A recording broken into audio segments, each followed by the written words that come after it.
अस्सलाम वालेकुम और खुश आमदीद। चलिए आज बात करते हैं चाइल्ड डेवलपमेंट एंड पेडागोजी यानी CDP के एक बहुत ही अहम मौजू पर, और वो है role of motivation in learning. देखिए, टीचिंग इम्तिहानात में इस टॉपिक से सवाल आना तो पक्का है, तो इसको बहुत अच्छी तरह से समझना ज़रूरी है। तो चलिए शुरू करते हैं। सबसे पहले एक बहुत ही मशहूर माहिर नफ्सियात हैं BF स्किनर। उनके ज़बरदस्त कॉल को देखते हैं। वो कहते हैं मुहर्रिक आमोज़िश की शाहराह है। इसका मतलब क्या हुआ? मतलब ये है कि अगर आपने सीखना है तो मोटिवेशन उस सीखने के सफ़र का सबसे अहम, सबसे ज़रूरी रास्ता है, बिल्कुल एक हाईवे की तरह। अच्छा, तो आज हम क्या क्या कवर करने वाले हैं, एक नज़र डाल लेते हैं। हम पहले आमोज़िश की शारा की बात करेंगे, फिर मोटिवेशन का मतलब और ये लफ्ज़ कहाँ से आया इस पर बात होगी, फिर इसकी दो अक़साम देखेंगे, इसका पूरा साइकिल समझेंगे, क्लासरूम में इसका क्या किरदार है, और आखिर में आपके लिए एक एक्टिव रिकॉल टेस्ट भी होगा। तो ये है हमारा पूरा रोड मैप। इससे आपको नोट्स बनाने में भी बहुत आसानी होगी। तो चलिए अपने पहले हिस्से से शुरू करते हैं, आमोज़िश की शाहराह। जैसा कि स्किनर ने कहा था, सोचकर देखिए, अगर मोटिवेशन एक हाईवे है तो उसके बगैर सीखने का सफ़र यानी लर्निंग की गाड़ी आगे बढ़ ही नहीं सकती। ये बिल्कुल वैसी ही बुनियाद है जिस पर आप नॉलेज की पूरी इमारत खड़ी करते हैं। अच्छा जी, अब आते हैं अपने दूसरे हिस्से पर। यहाँ हम समझेंगे कि ये मोटिवेशन लफ्ज़ का आखिर मतलब क्या है, इसकी शुरुआत कहाँ से हुई। अब जानते हैं, किसी भी तसव्वुर को समझने के लिए उसकी बुनियाद तक जाना बहुत ज़रूरी होता है। तो देखते हैं ये लफ्ज़ आया कहाँ से। तो ये जो लफ्ज़ है ना, मोटिवेशन, ये असल में एक लातीनी लफ्ज़ मूवेरे से निकला है, MOVERE, और इसका सीधा सा मतलब है टू मूव, यानी हरकत करना। तो मोटिवेशन क्या हुई? ये वो अंदरूनी ताकत है, वो फोर्स है जो हमें कोई भी काम करने के लिए हरकत देती है, आगे बढ़ाती है। ठीक है, अब हम अपने अगले हिस्से की तरफ चलते हैं, और ये बहुत ही अहम है। अब हम देखेंगे कि मोटिवेशन की दो अहम इकसाम कौन सी हैं। और हाँ, इम्तिहान के नुक्ता नज़र से इनका फ़र्क समझना इंतहाई अहम है, क्योंकि यहाँ से बराह रास्त सवालात बनकर आते हैं। तो ये दो इकसाम हैं। एक है इंट्रिंसिक मोटिवेशन यानी दाखिली मुहर्रिक, और दूसरी है एक्सट्रिंसिक मोटिवेशन यानी खारिजी मुहर्रिक। अब इनमें फ़र्क क्या है? देखिए, इंट्रिंसिक मोटिवेशन तब होती है जब आप कोई काम अपनी अंदरूनी खुशी के लिए, अपनी ज़ाती दिलचस्पी के लिए करते हैं, जबकि एक्सट्रिंसिक मोटिवेशन तब होती है जब आप कोई काम किसी बैरूनी इनाम के लिए करते हैं, जैसे अच्छे ग्रेड्स लाना, कोई इनाम जीतना, या फिर किसी सज़ा से बचना। चले, इंट्रिंसिक मोटिवेशन को एक मिसाल से समझते हैं। सोचिए, एक तालिब इल्म है जो एक किताब इसलिए पढ़ रहा है क्योंकि उसको पढ़ने में मज़ा आ रहा है, उसे नई चीज़ें सीखने का शौक़ है। यहाँ कोई बैरूनी दबाव नहीं है, कोई इनाम का लालच नहीं है, बस अंदर से खुशी मिल रही है। और यही वजह है कि तालीमी नफ्सियात में इससे मोटिवेशन की सबसे बेहतरीन और ताकतवर किस्म माना जाता है। अब आते हैं एक्सट्रिंसिक मोटिवेशन पर। इसकी मिसाल क्या होगी? वही तालिब इल्म अगर इसलिए पढ़ रहा है ताकि उसके अच्छे नंबर आ जाएं, या उसके वालिदैन ने उसे साइकिल दिलाने का वादा किया है, या उसे अच्छी नौकरी मिल जाए, यहाँ पर जो ड्राइव है ना, वो बाहर से आ रही है। और इसमें मसला क्या है? जैसे ही वो इनाम, वो साइकिल या वो नौकरी का ख्याल हट जाए, तो हो सकता है कि उसकी पढ़ाई में दिलचस्पी भी ख़त्म हो जाए।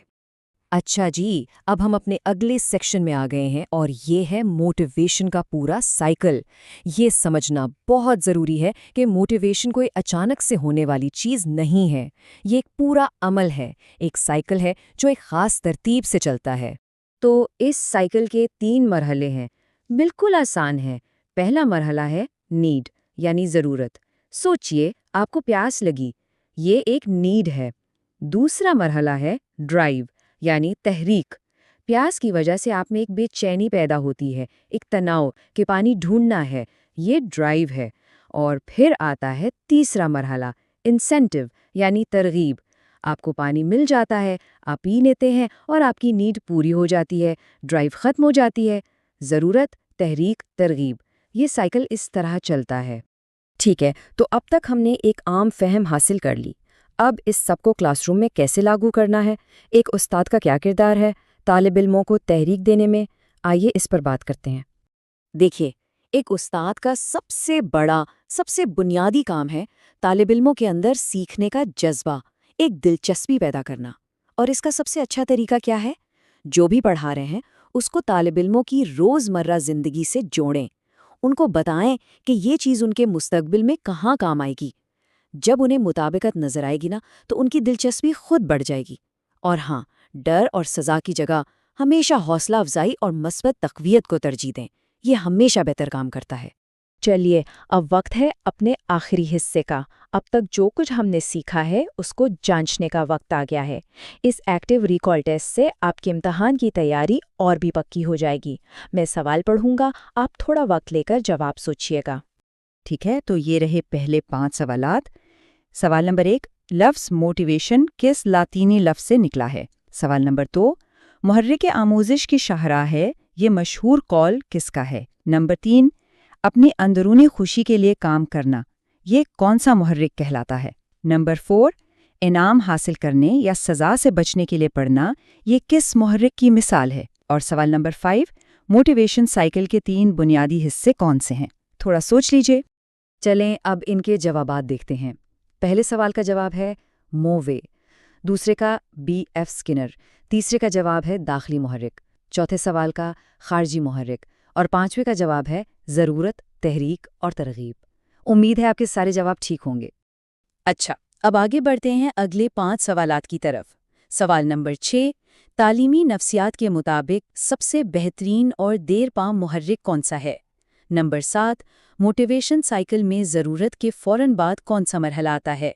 نمبر 8، کلاس روم میں محرک کے حوالے سے استاد کا سب سے اہم کردار کیا ہے؟ نمبر 9، ایک طالب علم کا فرسٹ آنے اور انعام جیتنے کے لیے پڑھنا، یہ کس قسم کا محرک ہے؟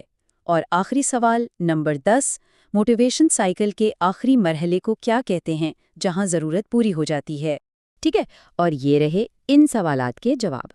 نمبر 6 کا جواب ہے داخلی محرک، نمبر 7 کا تحریک یا ڈرائیو، نمبر 8 کا جواب ہے سیکھنے کی لگن پیدا کرنا اور حوصلہ افزائی کرنا، نمبر 9 کا خارجی محرک، اور 10ویں کا جواب ہے ترغیب یا انسینٹیو۔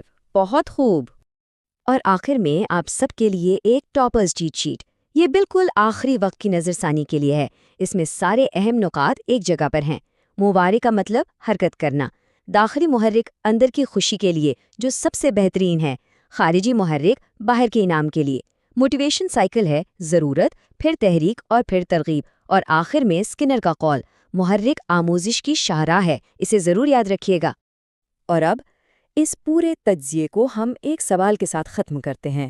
اب جب آپ داخلی اور خارجی محرک کا فرق سمجھ گئے ہیں تو سوچئے آپ اپنے مستقبل کے طالب علموں میں اندر سے سیکھنے کا جذبہ یعنی داخلی محرک کیسے پیدا کریں گے؟